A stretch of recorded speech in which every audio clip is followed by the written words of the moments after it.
This is Network Marketing Pro.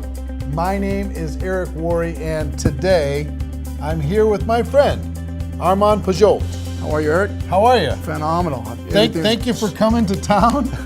Super. Thank you for the invitation. I really do appreciate it. You drove over from Los Angeles? Definitely.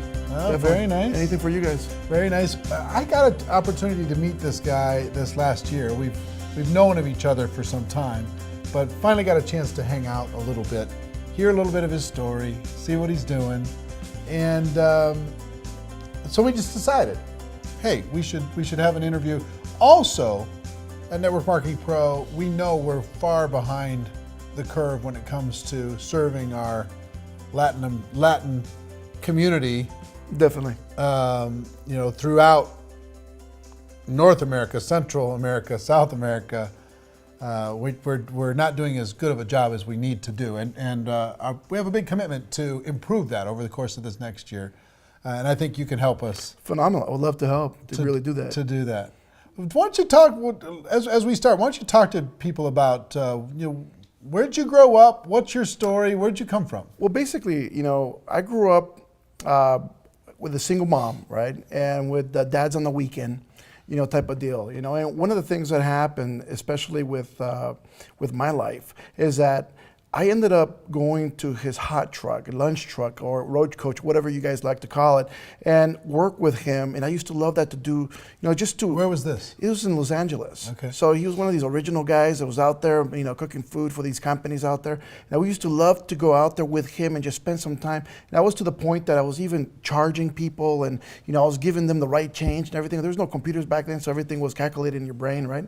And I really loved the sense of business from that point. And I know a lot of people love baseball, a lot of people love football, and a lot of people love, all these sports out there. This is my sport, and when business, I figured that business was my sport, I just stuck to that really hard. Now, did you think that way through school also? When did you start doing this, to get this business mindset? How old were you? Well, look, during school, obviously I was living with my mom. She was not she didn't have that much money. I mean, we were going through homes. Sometimes we lost a home. Sometimes we were kicked out of an apartment. It was a very hard time. Sure.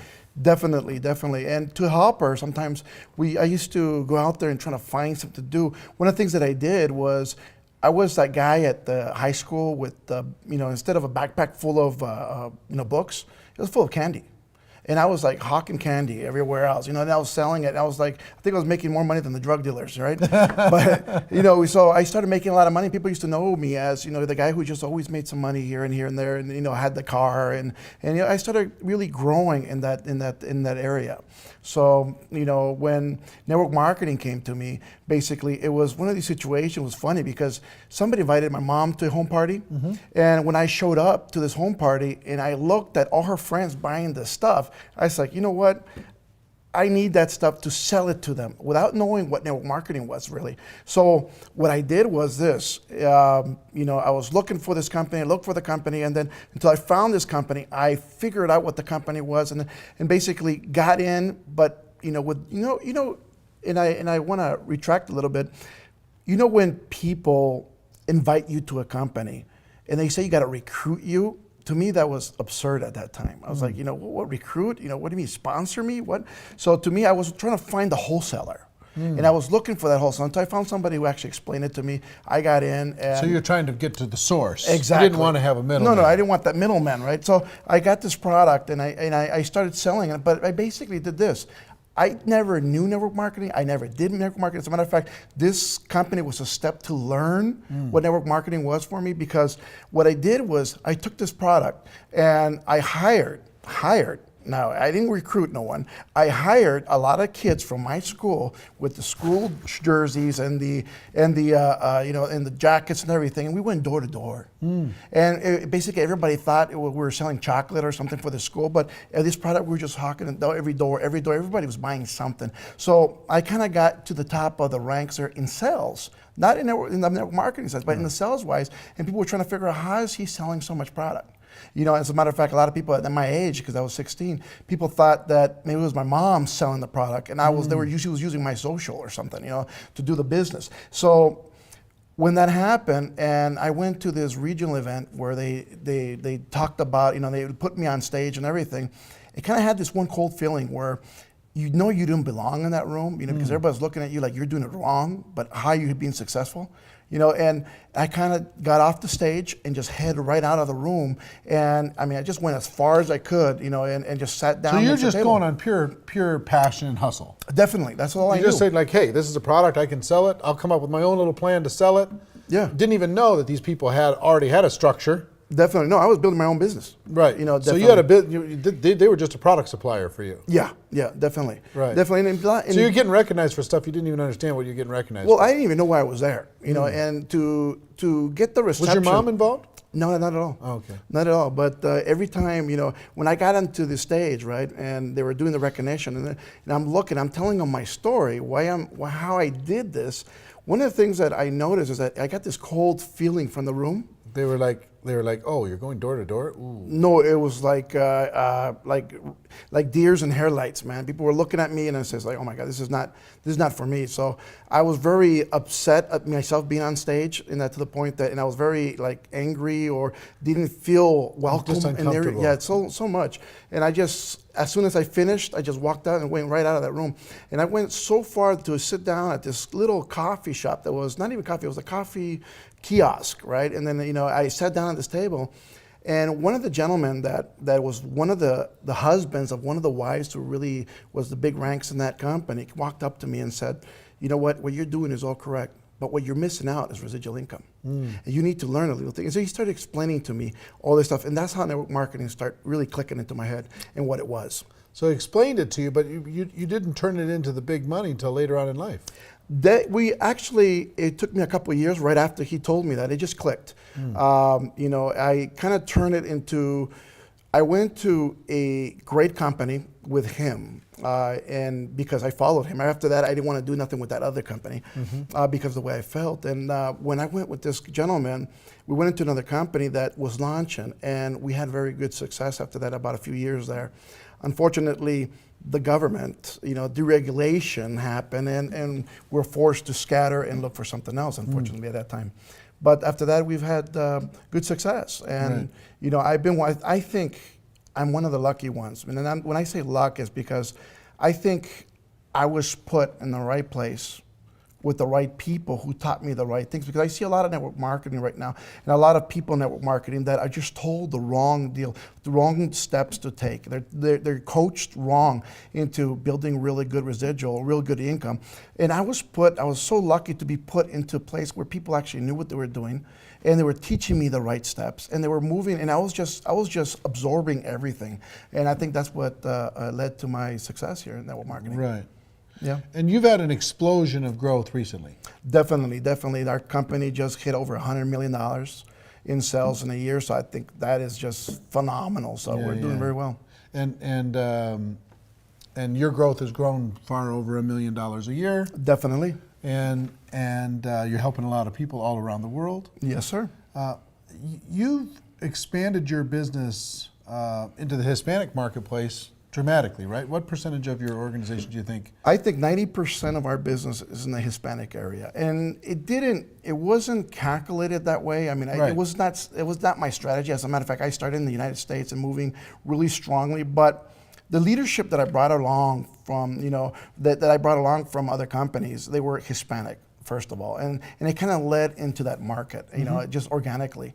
And it was pretty awesome when you walk into an area, and you know, and not only that, I fell in love with the idea, because in the Hispanic market, this is what happens. In the English market, people have jobs, most of them, and you know, where you're trying to give them their part-time job. So they never have enough time to do their part-time job, which is network marketing. So a lot of people are not that successful at it because of that. In the Hispanic area, if you get somebody to earn just $100, that's more than most of their paychecks. And it depends on which country, right? Definitely, it depends on what countries. But some countries, you know, some of their paychecks are within $50 to $200, you know, a month. Yeah. You know, it all depends on where. So if you're getting them to make $100 a week, they're full time. And they're full time. I mean, they're really pushing. They're really pushing hard. So I mean, I got all these people that are really, I mean, they're hardcore, and they're MLM at spirit, and they're learning. They're picking up the books. I mean, they're doing everything as possible to really convert to what, you know, network marketing is around the world. So what do you think? What other differences are there? between the Hispanic marketplace and the English marketplace? I think in the Hispanic market, a lot of people, the difference between Hispanics, in my perspective, is that they're all hearts. I mean, they're in it for for the love. They're in it to not only for what their wealth can change. Obviously, everybody's in for their wealth or whatever they can do, but they're in it to help their fellow man. They're really there to, they see somebody, they have a passion for what they're doing, and it's just phenomenal the way you see people work. In the English market, everybody is very, I think that everybody's been burnt a lot in the English market. A little more cynical? So a lot of people are more, they're more passive. They start thinking a little bit more. Is this true? Can this be right? Can this work? And they want to see it work before they jump in. And it's a totally different attitude to that. Where in the Hispanic market, where you say, look, can you sell this one item? Yes. You sold it? All right. You made this much money. Wow, I'm in. And that's it. And that's all people need to know. I mean, they really don't have to teach them binaries or unilevels or matrices. Stuff, yeah. No, they're just like, well, how much do I make selling the stuff? And from there, we can teach them the rest. It comes from product passion, one. Definitely. And selling, two. Definitely. And then growing the network. Well, I have a recruiting 5 steps that I show people how to do. And this is the way I teach people is basically, I said, number 1, you need to have product with you. Number 2, you need a prospect. And when I talk about prospecting, you're gonna go find people to tell you no. You gotta find people all around the world to, it doesn't matter who you're talking to, but you gotta move some product. And then number 3, you gotta follow up with these people. After you start following up with the people, you figure out where they're at, and then you start sorting them, which is number 4. What I mean by sorting is, who's a customer, who's a distributor? Not everybody's gonna be a distributor. And if we have that mentality where we says, look, less than 5% of the people you're gonna touch are gonna be distributors. And if you can get into the mindset of these people, and if you can really learn how to sort these people out, you're gonna be rich. It's just that simple. So I tell people, look, if you start sorting, just sorting alone, if you figure out which one's a customer, keep them as a customer. Don't force them into the business. I'd rather have a happy customer buying you every month product than having this really frustrated person because he can't make any money. And then hold the distributor that when kind of now sort them again, because now I'm going to sort these distributors out where I'm going to sort them, do they want to make $100 a month? Or do they want to make, let's just say $100 a week or $500 a week? Or I want to put them in the bunch that wants to make, I want to sort them in, and I'm going to put them into groups of people where their income goal is at. For instance, if they want to make $500, I'll put them into that group. Work with these people because they're going to work at the same speed. You want to make $1 million? I'll put you with these people because they're going for it. They're working 24/7. That's what they want to do. I don't want to feel like you're being tugged. I don't want to feel like you're being pushed. I want you to be happy. I want to be content because the more people are content in this business, they're not feeling like it's another job. Guess what? They stay involved, and the more they stay involved, the bigger you grow. Give me the 5 again. The 5 is basically product. You need to have product, no matter what product you sell. Number 2, you got to be prospecting. Number 3, you got to follow up with people. Number 4, you got to follow. You got to sort through people. And number 5, you got to duplicate. And what I mean by duplicate out is that you got to get to the events. You got to make sure these people are showing up. They're learning everything else. They're learning the comp plan. They're learning, the system. They're learning to make sure they get to the conventions. They get to the anywhere where anybody's huddling at. They got to be there. And the more people you teach to put people together, guess what? The more you fly. Yeah. Yeah. So, talk to me about. How many people do you have in your group now, approximately? Right now, we're over 500,000. 500,000 people on your team? Definitely. Right, okay. So a big group. Yeah. So what are some of the strategies that you've used outside of the 5? Okay, I know the 5 are central. Yes. What are the strategies that you've used to grow a team of that size?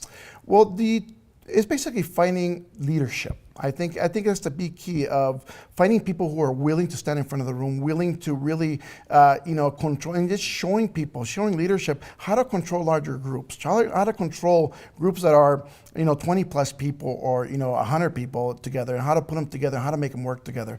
And once we start finding these key leaders, then from there we start finding the B-class leaders, the people that just want to move 10, 20 people. So of that leadership group, out of 500,000, how many leaders do you think you have? I think we have top level. The top level leadership. I think we have over 200 right now. So let's say 200 people can influence 500,000. Definitely so. Okay, so you don't have to influence all 500,000. You just have to be connected with those 200. Well, so you're going to be sorting through all those people to see who identifies himself, who wants to step forward and be a strong leader. Definitely. Then work with those people, develop their skills, and then you say you start looking for the second level leader to see if you can. Who's in the farm team that you can bring up? Definitely. It's almost, we kind of move it like a ball club. And it's kind of use that type of style. We bring up the key leaders, the people who are really, those are the pros. The ones who want it. And you can see it in their eyes. You can see the saliva coming out of their mouth. They're hungry for it. And what I mean by hungry for it is that they're willing to do the work that needs to be done. One of the worst concepts about network marketing is that it's no work. And it's a shame because it really destroys a lot of views of a lot of people around the world, because a lot of people get told you don't need to recruit anybody, or you don't need to sell, and that's another one, or you don't need to do this or do that. And if we just told people right on, guess what? If you have to build, you want to build $1 million a year in your group, you got to get to work. You got to really Work's push not people. A bad thing. No, and you got to really. Easy. You got to forget about sleeping. Some stuff. Definitely, yeah. You got to move as much product along as you can. And one of the key factors in network marketing that people don't understand also is that people avoid the sales part. And I think that's a major part, because why are people so afraid of selling? I think they're like, no, this isn't selling, it's sharing. Because everybody has a bad concept, I think, of becoming a salesman.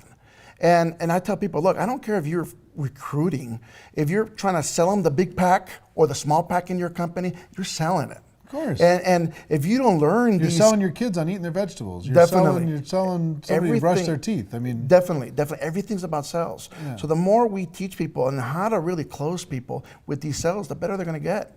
Right. And that's basically the teachings that we try to teach all the distributors and the leadership every single day, is that, guess what? Focus on growing your business. Because if you didn't have sales, if you just bought a franchise at McDonald's, for example, one of these or Subway franchise, and you'd have no people, nobody coming in, you know what? Every single distributor is coming in is considered a franchise to me. But if each franchise doesn't have a customer base coming in, guess what? They're not lasting long. Right. It's just that simple. Right. You need to get out there with the sign and the monkey suit, trying to get people in the room. But as much as you have to do that.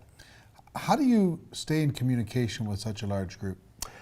I try to focus in the leadership only. I try to focus in really. So it's still back to those 200. Definitely. I try to connect with everybody using Facebook, one great example. I try to focus with everybody using a webinar a week, but yet really the strong focus is touching the main core of leadership. And if we can touch the main core, guess what? And they can spread the news very quickly, we're done. How do you stay in communication and keep all those 200 people on the same page? Well, what we do is basically, have these webinars where we sit people down and we tell them what the focus is on, and we make them part of the deal.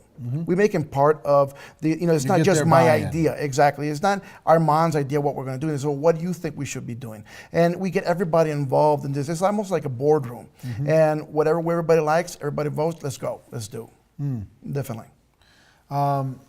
Are events an important part of your culture? Definitely. Events are, I think, what's bigger, the big company convention, the local regional event, or the home event? I think the regional events are, the priority to get people to. I think these are... Your local cities, they happen once a month or something? Well, or not every 3 months? Once a month or once every 3 months, but especially in the Latin community, they need to see the growth. And the more people you can fit in a room for a Super Saturday, for example. So social proof is important. Oh, definitely. If the more people see it, and if you can't fit people in the room, if I'm going to have, for instance, an event and I know I'm going to get 1,000 people in, I'll get a room for 800. I want people waiting outside and not being able to come in. If I know I can get 2,000 people in the room, I'll definitely have a room for 1,500 because I want people to be sitting outside saying I couldn't fit. And to me, that news of that says my God, we couldn't fit people in the room. They were standing. It was hot. I mean, it was the AC couldn't keep up with as many people that are here. Everybody was jumping up and down. Guess what? That's what it's about. It spreads the word. Oh yeah.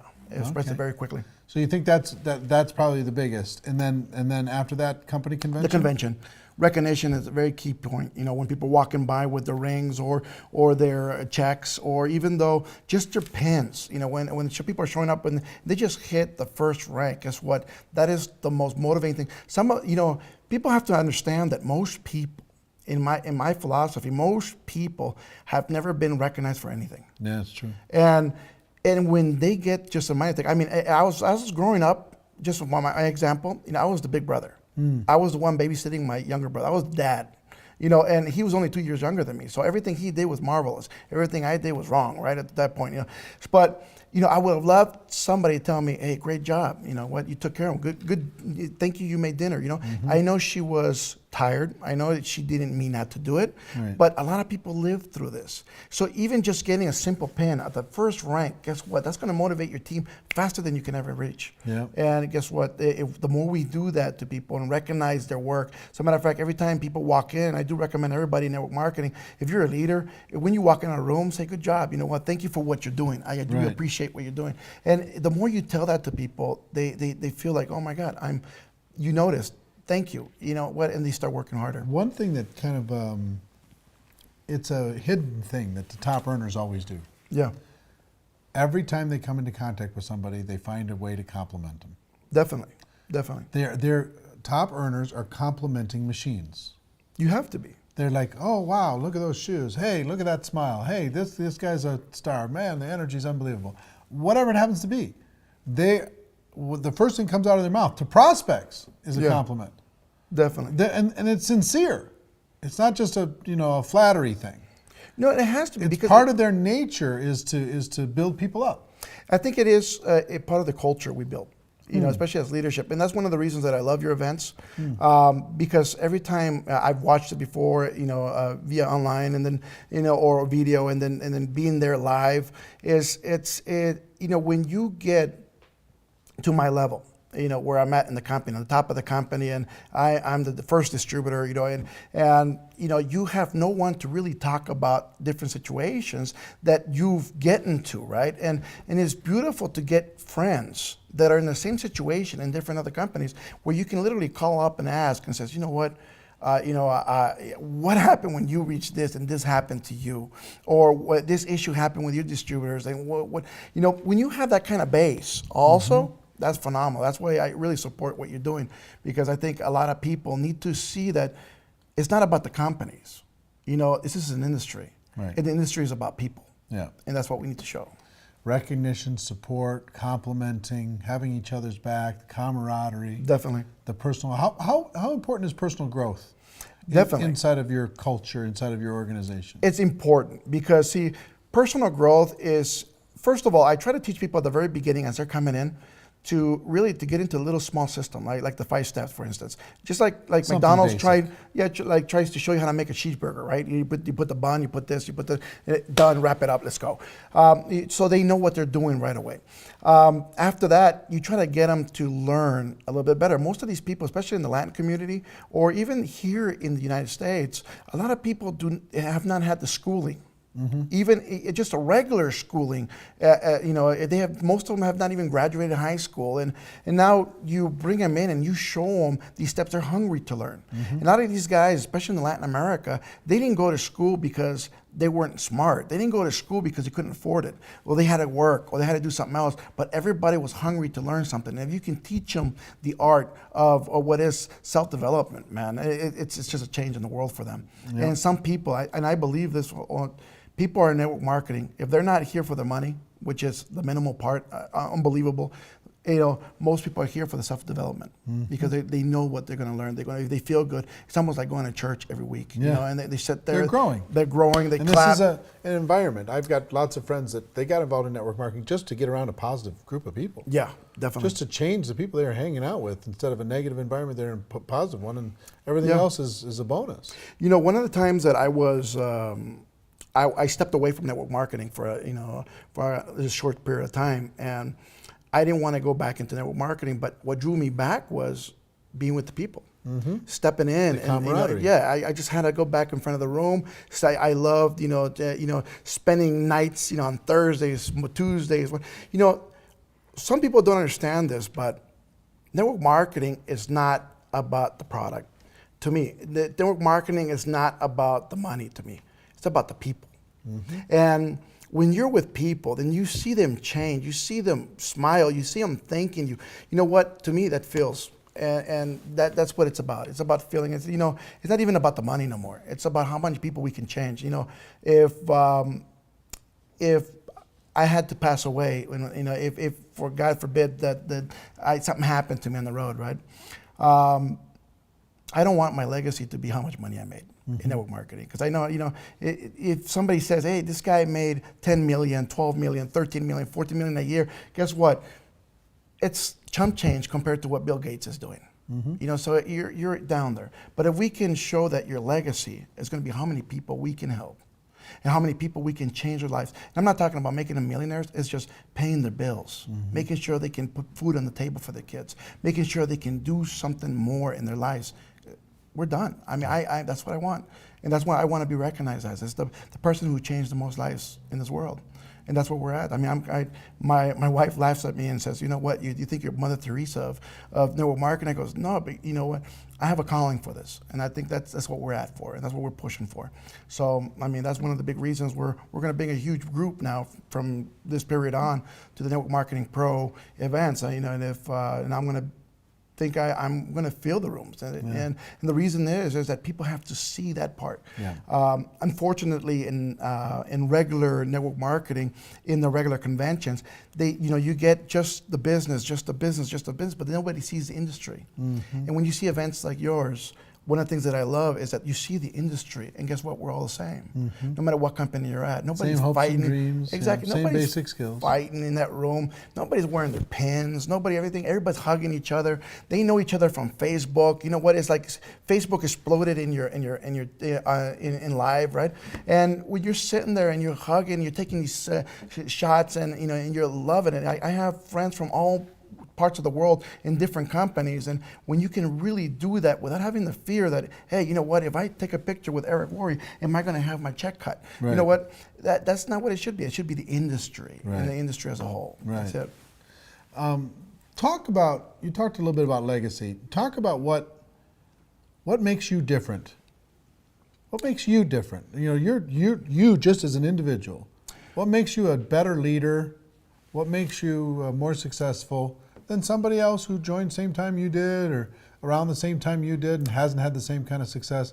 What do you do different? What makes you, what kind of separates you from the crowd? I think what separates me a lot from the crowd is that, like I said, I came in I was 16. I think I was very young, and I was very able to absorb a lot of the information very quickly. And like I told you before, I was put with the right people, and I was listening a lot to Jim Rohn, and a lot to these great mentors that are all over the the internet now. And I remember just listening to some tapes and picking some information, because I was never able to see them live at those points. But guess what? It was like I was there every single time. And when you pick up these little tips and how to do the business, it makes you different than everybody else. Because now, unfortunately, with I think network marketing, so all these people now have these systems, and I believe these just systems, and not to offend anybody, but I see a lot of these systems as they're like copycat systems. They just change the product, they change the name, they change, it was all the Amway system from many moons ago, or the Herbalife system they were using, and all of a sudden, guess what? It's not working for their company because it was not designed for their company. Not that the system was bad, it's not designed for their company. But when you bring in the passion, and you go down to phase one in network marketing, where you're out there every single day. And one of the things we do, and even my wife and I still do, we still prospect every single day. We still recruit every single day. It doesn't matter how much money we're making. It's about really showing people that if you're going to teach people to do a home meeting, you have to have a home meeting. If you're going to teach people to have a Thursday night meeting, you have to have a Thursday night meeting. If you're going to teach people to do something, you better make sure people are seeing you do it too. And if you can show them that, hey, I'm doing it, you should too. This is how we make the money. Guess what? People are duplicating you. Yep. Do this for me. Definitely. I'd like you to look into this camera, and I'd like you to act as if you're talking directly to one person. That person wants to have success. They want it so bad they can taste it. they don't quite know how to get there. They're maybe a little bit nervous or self-conscious. They feel a little bit insecure about their skills or their abilities. What advice would you have for them to succeed in our profession? Well, this is one thing. Let's just talk about Joe. Let's just say it's Joe. Joe, I know you're having a lot of issues and a lot of problems, especially with network marketing. You're looking at it, you're not having any success. But first of all, you have to think and you have to look in the mirror and see where you really want to get to. I want to tell you one thing, that if you look at yourself, what do you see? Do you see yourself as $1 million earner? Do you see yourself as a $1,000 earner? Where do you see yourself at? After you look at that and you look at yourself and you get to believe it, now repeat it. And when you repeat it and you start repeating it all the time and all the time, I'm going to be this, I'm going to be this. And you get yourself to believe it, because the mind does one thing, Joe. One of the things that it does is that, it convinces you. That's why these con artists out there, they believe so well in different things that they are, right? That they can fool other people with. You have to fool yourself into the point that you are a professional, because you become that professional. Now you become the professional so fast that, you're going to start seeing, start shaking hands in that manner, and you're going to start building. Now, one of the things I need you to do, Joe, is start going out there and looking for people. The key to this business is looking for people for your business. So I don't want you to go out there right away and look at your list. Leave your list a little on the side for it. I want you to go out there and look at and talk to people. Practice. Nobody here becomes a chef in the first day. First time you cook, it becomes this plate that you may not even eat yourself. And then from there, you start cooking a little bit better. Your recipe gets better. You start getting a lot better at what you do, and everybody wants it. So we're going to start practicing what you're doing. You're going to start practicing your art of becoming a person that attracts people. And the more we talk to people, the better it's going to get. Now, let me just tell you this. In network marketing, the more people you touch, the bigger you'll get. It doesn't matter if they tell you no or they tell you yes. The more people you get, the more people you touch, the more people you speak to, the ratio is that you're going to get at least 10% of those. If you're getting 10% of everybody you talk, how many people do you need to speak to every day to get the income that you want to reach? The more and more people that you touch, the better you will get. Look, this is one thing that I did. When I was starting this company, my goal was 100 products a day. I would not go home without moving 100 products a day. And I would go door to door. I would go to flea markets. I would go anywhere I needed to go where there was a lot of people. And I would move 100 products a day. If not, I would not go home. That was the deal. And we started doing that so well that we started growing our income very fast. We start growing our distributor base very quickly. We start growing our people very quickly. And the more you do that, the better you'll get. Now do me one more favor. Sure. And for the English-speaking people listening, you're going to have to forgive us for a moment. Do that same thing, but in Spanish. Definitely. Para todos que están allá afuera, amigos míos, aquí estamos para ayudarlos a crecer. Una de las cosas que quiero que cada uno de ustedes entiendan, que si ustedes quieren crecer en network marketing, tienen que ir a prospectar, salir afuera a buscar gente. Cada vez que ustedes salen a buscar gente, amigos míos, no importa si les dicen no o sí en transcurso, cuando están buscando, la mayoría de gente, tienes que pensarlo así, el 10% se va a quedar, te va a comprar producto, va a estar dentro de tu red. Si cada uno de ustedes, amigos míos, siguen buscando gente, cada vez, ¿sabes qué? Más vas a crecer. Al principio, cuando yo comencé esta empresa donde estoy yo, nosotros movíamos 100 productos al día entre mi esposa y yo, si no, nos regresamos a casa. 100 productos al día, 100 productos al día, 100 productos al día. Ese es el método donde agarramos una base de clientes, una base de distribuidores, una base de muchas cosas. Y una de las cosas, amigos míos, que quiero que ustedes no reconozcan, es que lo más que con la gente que tú hables, lo más que vas a crecer. Entonces, depende en ti cuánto quieres crecer tú. ¿Estás listo para hacer algo grande? Prospecta, prospecta, prospecta. ¿Te gusta la idea? You said that faster. I'm very good at Spanish now. Ladies and gentlemen, Thank you, Armand. No, thank you for the invitation. I appreciate it very much, and I hope you got value from this. Ladies and gentlemen, if you did get value, pass this forward to somebody that you think would benefit from listening to it. Share it with a friend, like, comment, push it around the world. Together we're doing important work. Ladies and gentlemen, our wish for all of you is that you do decide to become a network marketing professional, that you decide to go pro, because it is a stone cold fact that we do have a better way. Now let's go tell the world. Everyone have an amazing day. We'll see you next time. Take care. Bye-bye.